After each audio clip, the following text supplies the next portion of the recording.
زندگی کی خوبصورتی بھی ملی کہ زندگی خوبصورت ہو. زندگی خوبصورت ہوتی ہے رویوں کے ساتھ. پہلا رشتہ خامند اور بیوی ہے، پھر اولاد ہے، پھر آگے رشتے بنتے ہیں، ماں باپ ہیں. یہ سارے رشتے یہ اس زندگی سے بنتے ہیں جو میرے نبی ہمیں سکھا کر گئے.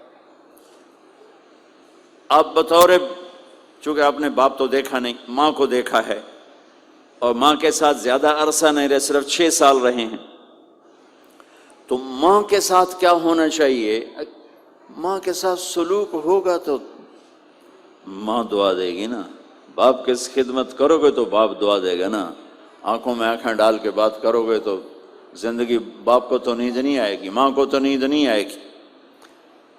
ماں باپ میں سلوک و اولاد لڑ کے بیٹھی ہو تو ماں باپ کو تو نیند نہیں آئے گی.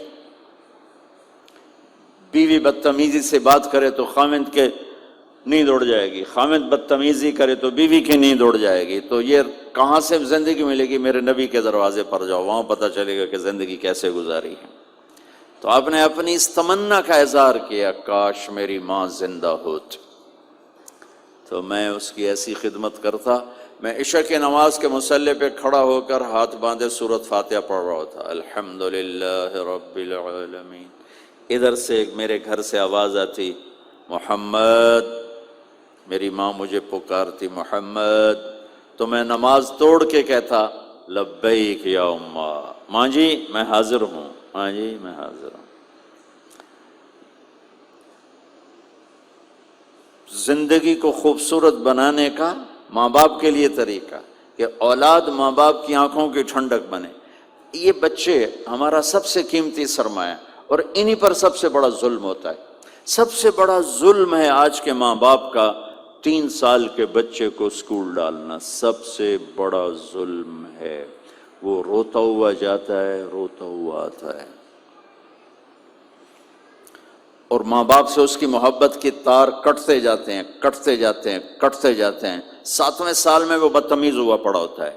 اب مائیں پریشان ہیں، بچے بدتمیز ہیں، بچے بدتمیز ہیں، کیونکہ ماں نے گود نہیں دی. جو ٹائم ماں نے دینا تھا وہ دے دیا اسکول کو. اور ہمارے اسکول کاروباری ادارے ہیں، علمی ادارے نہیں ہیں، کاروباری ادارے ہیں. میرے ملک کا یہ روگ ہے کہ یہاں کا وکیل بھی کاروباری ہے، یہاں کا ڈاکٹر بھی تاجر ہے، یہاں کا وکیل بھی تاجر ہے، یہاں کا جج بھی بک جاتا ہے، اور یہاں کا اسکول اور کالج بھی کاروبار ہے. 3 سال کا بچہ جب ماں باپ سے دور ہوتا ہے، روتا ہوا جاتا، روتا ہوا آتا، تو وہ ماں باپ سے دور ہو جاتا ہے، اس کے اندر نفرت پیدا ہونی شروع ہو جاتی. سر اٹھا، جو ہی وہ سر نکالتا ہے تو وہ ماں باپ کا نافرمان ہو جاتا ہے، بدتمیزی کرتا ہے، لڑتا ہے، جھگڑتا ہے، کیونکہ ماں اور باپ نے ٹائم نہیں دیا. اور پھر اس موبائل نے ہماری زندگی، گھر کی زندگی تباہ کر دی ہے کہ بچہ آ کر ماں سے بات کرتا ہے، ماں موبائل کو دیکھ کے بچے سے بات کر رہی ہوتی.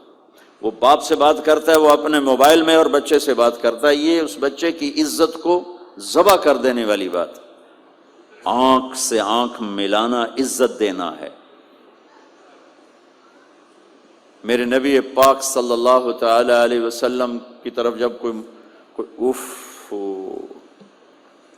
جب کوئی آپ کو بلاتا نا، یا رسول اللہ آپ سے، تو مثلا یہ ہماری مجلس ہے، ادھر بھی لوگ ہیں، ادھر بھی لوگ ہیں. اب مجھے کوئی ادھر سے بلائے تو میری تو اتنی گردن مڑے گی، کوئی ادھر سے بلائے میری اتنی گردن مڑے گی. لیکن میرے نبی پاک صلی اللہ علیہ وسلم کو ادھر سے جب کوئی آواز دیتا، یا رسول اللہ، تو اب یوں نہیں کرتے تھے، ہاں جی دسو کی گل ہے. اب پورا یوں کرتے تھے ایسے. بولو میرے بھائی کیا بات، سبحان اللہ، اللہ اکبر. آپ کو ادھر سے کوئی بلاتا یا رسول اللہ، سب ایسے نہیں کرتے تھے، ہاں جی بولو.